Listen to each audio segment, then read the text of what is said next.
Sebelum kami lanjutkan berkhutbah, mohon untuk anak-anak yang ada di dalam maupun yang di luar tidak ramai. Innal hamdalillah nahmaduhu wa nasta'inuhu wa nastaghfiruh wa na'udzu billahi min shururi anfusina wa sayyiati a'malina. Man yahdihillahu fala mudilla lahu wa man yudlilhu fala hadiya lahu. Asyhadu an la ilaha illallah wahdahu la syarika lah wa asyhadu anna Muhammadan abduhu wa rasuluh. Allahumma salli ala Muhammad wa ala alihi wa ashabihi ajma'in. Ayyuhal hadirun, usini wa iyyakum bitaqwallah. Faqad fazal muttaqun. Qala ta'ala, a'udzu billahi minasyaitonir rajim. Ya ayyuhalladzina amanu taqullaha haqqa tuqatih wa la tamutunna illa wa antum muslimun. Wahai orang-orang yang beriman, bertakwalah kepada Allah dengan takwa yang sebenar-benarnya, dan janganlah sekali-kali mati kecuali dalam keadaan berserah diri kepada Allah Subhanahu wa taala. Amma ba'du, ma'asyiral muslimin rahimakumullah. Selanjutnya marilah kita senantiasa mensyukuri nikmat Allah, karena tidak henti-hentinya Allah memberikan nikmat kepada kita, baik dalam keadaan sadar maupun tidak sadar. Allah tidak pernah berhenti memberikan nikmat kepada kita. Jangan sampai kita tidak bersyukur kepada Allah, karena nikmat yang diberikan oleh Allah kepada kita tidak terhingga. Andaikan kita membayar, tidak akan mungkin bisa membayar. Andaikan ada tagihan rekening oksigen, kita tidak akan bisa membayar. Apalagi rekening-rekening yang lain. Sangat besar Allah berikan nikmat kepada kita serta karunia-Nya, maka kita diwajibkan untuk senantiasa mensyukuri nikmat Allah. Dan siapa yang bersyukur, Allah akan tambah nikmat. Dan barang siapa yang kufur, sesungguhnya azab Allah sangat pedih. La in syakartum la azidannakum wa la in kafartum inna adzabi lasyadid. Jamaah yang dirahmati Allah, pada kesempatan yang sangat mulia ini kami diberikan tugas untuk menyampaikan tentang yang berhubungan dengan muflis. Muflis beda dengan mukhlis, jauh dan bertentangan. Muflis, mim, fa, lam, sin. Muflis artinya adalah bangkrut. Hadirin yang dirahmati Allah, kalau kita mendengar istilah bangkrut, maka di telinga kita sudah tidak enak. Karena apa? Orang yang bangkrut itu identik dengan susah, dengan kerugian, bahkan kecelakaan. Hadirin yang dirahmati Allah, istilah bangkrut dalam hal dunia perdagangan tidak disukai. Tidak ada yang berkeinginan untuk hidupnya bangkrut dalam hal perdagangan. Setiap orang yang berdagang pasti ingin perdagangannya memperoleh keuntungan. Akan tapi kalau sudah disebut bangkrut, ini adalah perdagangannya rugi, kemudian ditambah lagi banyak hutang. Ini yang disebut bangkrut. Masyaallah muslimin rahmatullah. Akan tapi dalam bab muflis yang disampaikan oleh Nabi kita Shallallahu Alaihi Wasallam, ini bukan urusan kebangkrutan yang berhubungan dengan keduniaan, bukan hubungannya dengan perdagangan. Tapi yang dimaksud muflis ini adalah orang yang nanti di akhirat bangkrut. Pada saat Rasulullah Shallallahu Alaihi Wasallam berhadapan dengan para sahabatnya, beliau memberikan pendidikan melalui pertanyaan yang sifatnya adalah mendidik. Qala Rasulullah SAW, atatruna mal muflis? Qalu al muflisu fina man la yardi dirhama lahu wala mata'. Faqala innal muflis min ummati ya'ti yaumal qiyamati bi sholatin wa siyamin wa zakatin wa ya'ti qad satama hadza wa qatafa hadza wa akala mala hadza wa safaka dama hadza wa yu'ta hadza min hasanatin fa in futiyat hasanatuhu qabla ayyuta ma'alaihi akhida min khotoyahum faturihat alaihi akhida min khotoyahum faturihat alaihi summa turiha finnar. Sabda Nabi SAW kepada para sahabatnya, apakah yang kamu ketahui tentang bangkrut al-muflis? Maka para sahabat menjawab, al-muflisu fina man layar dirhama lahu wala mata. Para sahabat menjawab dengan bermacam-macam, di antaranya adalah yang disebut orang bangkrut itu dari umat nanti adalah orang yang tidak punya dirham, tidak punya uang, dan tidak punya harta benda. Maka Nabi bersabda, meluruskan, sesungguhnya orang yang bangkrut itu dari umatku, yaitu orang yang nanti datang di hari kiamat, mereka membawa pahala sholatnya, mereka membawa pahala puasanya, mereka membawa pahala zakatnya. Tapi pada saat bersamaan dia juga membawa kesalahan. Dalam hal ini adalah caci makian kepada orang lain. Dia juga membawa kesalahan, menuduh atau mencemarkan nama baik orang lain. Dia juga memakan dengan jalan yang tidak halal harta orang lain. Kemudian juga dia menumpahkan darah atau membunuh jiwa yang tidak bersalah. Dan memukul orang lain atau menyakiti orang lain. Orang yang demikian itu pada hari kiamat nanti dia membawa pahala yang banyak, tapi juga membawa kesalahan yang banyak. Dalam hal ini maka ditunjukkan kepada mereka kebaikan-kebaikan yang dimiliki akan diberikan kepada orang yang dizalimi. Dan apabila kebaikan-kebaikannya telah habis, sedangkan hutang tanggungannya masih banyak, maka akan ditimpakan kesalahan-kesalahan orang yang dizalimi, kesalahan-kesalahan orang yang dirugikan, kesalahan-kesalahan orang yang disakiti, itu ditimpakan kepadanya.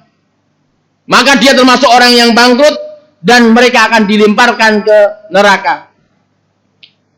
Masyaallah muslimin rahimakumullah. Kalimat muflis, bangkrut, dalam hal ini Nabi memberikan penjelasan yang sedemikian jelas. Yang intinya adalah bahwa ada orang yang dalam hal ibadahnya dia baik, tetapi di sisi lain dia juga suka berbuat jahat tapi tidak disadarinya. Dalam hal ini adalah kejahatan sosial. Maka dalam hidup kita usahakan semaksimal mungkin. Di samping kita soleh, beribadah, soleh ritual, maka di sisi lain kita harus juga berusaha untuk soleh sosial. Karena bisa jadi orang-orang yang soleh ritual, tapi karena tidak memperhatikan kesalahan-kesalahan atau yang berhubungan dengan kesolehan sosialnya, sehingga nanti termasuk orang-orang yang bangkrut ini. Masyaallah muslimin rahimakumullah. Kadang kita dalam hal guyon dengan teman, tanpa disadari kadang kita mencemooh, kadang merendahkan, kadang menyakiti hatinya yang ngomong kadang tidak sadar bahwa itu adalah menyakiti hati teman. Dan itu tercatat di catatan di Lauhil Mahfuz, catatan oleh para malaikat. Dalam hal ini akan dinampakkan nanti pada hari kiamat. Sekecil apapun kita menyakiti orang lain, baik itu lewat lisan maupun perbuatan kita, semuanya akan tercatat dan akan dimintai tanggung jawab. Kalau kita hidup di dunia belum sempat meminta maaf, belum sempat meminta ridho, belum sempat terbalas, maka nanti di hari kiamat akan diperhitungkan, dan perhitungannya adalah kebaikan kita akan diberikan kepada yang kita zalimi. Jemaah yang dirahmati Allah, hati-hati yang berhubungan dengan kesalehan sosial, mencaci, merendahkan orang lain, kemudian menuduh orang lain, kemudian menghina orang lain. Ini kadang dibuat guyonan. Hati-hati, karena bisa jadi kita sepertinya guyonan, tapi yang bersangkutan sakit hati, mengungkapkan tidak berani, atau mungkin kalah set, kalah kedudukan, karena yang kebetulan mencemooh atau merendahkan adalah atasan kita, atau orang yang berpangkat, atau orang yang lebih tinggi dari kita, maka tidak ada kesempatan untuk membalas. Akan tetapi jamaah yang dirahmati Allah, kesalahan itu tidak akan lepas dan semuanya akan tercatat, dan nanti di hari kiamat akan dimintai pertanggungjawaban, dan pertanggungjawabannya adalah karena tidak bisa meminta maaf pada waktu itu, maka konsekuensinya adalah kebaikan kita akan dikurangi dan diberikan kepada orang yang kita zalimi.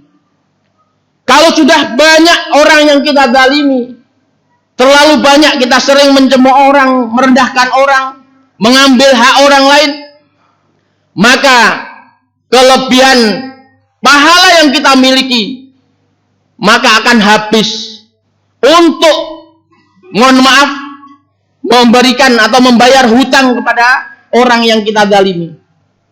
Pada saat kebaikan kita habis, maka kesalahan orang yang kita zalimi akan dibebankan kepada kita apabila kita sudah tidak lagi punya kebaikan yang kita miliki. Ini yang disebut muflis, jamaah yang dirahmati Allah. Dan orang-orang yang menyebabkan muflis, satu adalah mencaci orang lain yang belum sempat meminta maaf, menuduh atau mencemarkan nama baik orang lain yang belum juga kita minta maaf, kemudian memakan atau mengambil hak adami, hak orang lain, baik itu mengambil dalam artian mencuri ataupun mengambil yang belum sempat kita bayar dalam artian hutang. Jamaah yang dirahmati Allah, makanya kalau kita punya hutang, mohon maaf, kalau kita sudah mampu segera dibayar. Karena kalau tidak terbayar, kemudian ahli waris kita tidak membayarnya, maka nagihnya adalah nanti di akhirat. Dan tagihannya bukan berupa uang, tapi tagihannya adalah berupa kebaikan-kebaikan yang kita perbuat akan diambil oleh yang berpiutang. Kemudian jamaah yang dirahmati Allah, berikutnya adalah membunuh atau membunuh orang yang tidak bersalah. Ini jarang sekali, tapi ini juga termasuk hal yang disebut muflis. Orang yang membunuh jiwa yang tidak bersalah, nanti di hari kiamat akan kebaikan-kebaikan kita akan diambil dan diberikan kepada yang terbunuh. Kemudian memukul atau menyakiti orang lain, ini juga hal-hal yang disebut muflis, yang kadang orang itu tidak bisa membalas atau tidak sempat membalas, maka nanti di hari kiamat dia akan minta balasan berupa pahala yang dimiliki oleh yang berbuat zalim kepada yang dizalimi. Ini sekedar sedikit pemahaman tentang muflis. Semoga kita semua terhindar dan dalam kehidupan sehari-hari untuk berhati-hati dalam hal ucapan maupun perbuatan yang kadang kita tidak menyadari itu menyakiti orang lain, tetapi perlu tetap kontrol ucapan kita, perbuatan kita, jangan sampai menyakiti orang lain dan orang lain tidak sempat atau tidak berani membalasnya, sehingga kita tergolong orang-orang yang muflis di hadapan Allah di hari kiamat nanti. Semoga kita terhindar darinya. Aqul qouli hadza astaghfirullahaladzim wa lakum innahu huwal ghafurur rahim.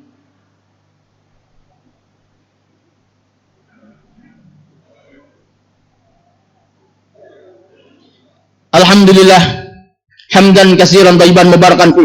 Asyhadu an la ilaha illallah wahdahu la syarikalah wa asyhadu anna Muhammadan abduhu wa rasuluh. Allahumma shalli ala Muhammad wa ala alihi wa ashabihi ajma'in. Ayyuhal hadirun, usini wa iyyakum bittaqwallah. Faqad fazal muttaqun. Qala ta'ala, a'udzu billahi minasyaitonir rajim.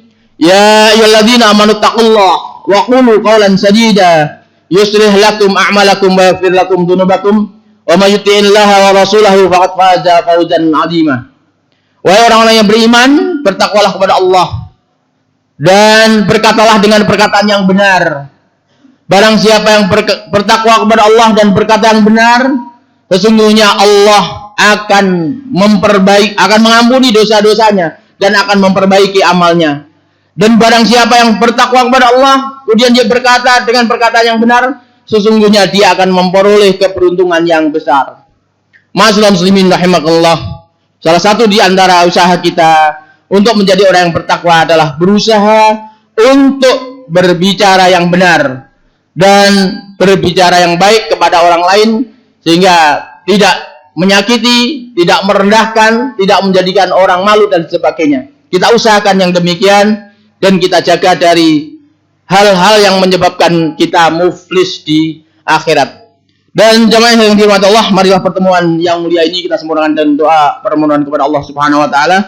Allahumma shalli ala Muhammad wa ala alihi wa ashabihi ajmain. Allahumma fir lil mu'minina wal mu'minat wal muslimina wal muslimat al ahya'i minhum wal amwat. Rabbana la tuzigh qulubana ba'da idh hadaitana wa hab lana min ladunka rahmah innaka antal wahhab. Allahumma afrigh alaina sabran wa tsabbit aqdamana wansurna 'alal qaumil kafirin. Allahumma arinal haqqo haqqan warzuqna ittiba'ah wa arinal batila batila warzuqna ijtinabah. Rabbana atina fid dunya hasanah wa fil akhirati hasanah wa qina adzabannar walhamdulillahi rabbil alamin. Ibadallah, innallaha ya'muru bil 'adli wal ihsan wa ita'i dzil qurba wa yanha 'anil fahsya'i wal munkari wal baghi ya'idzukum la'allakum tadhakkarun wa la dzikrullahi akbar.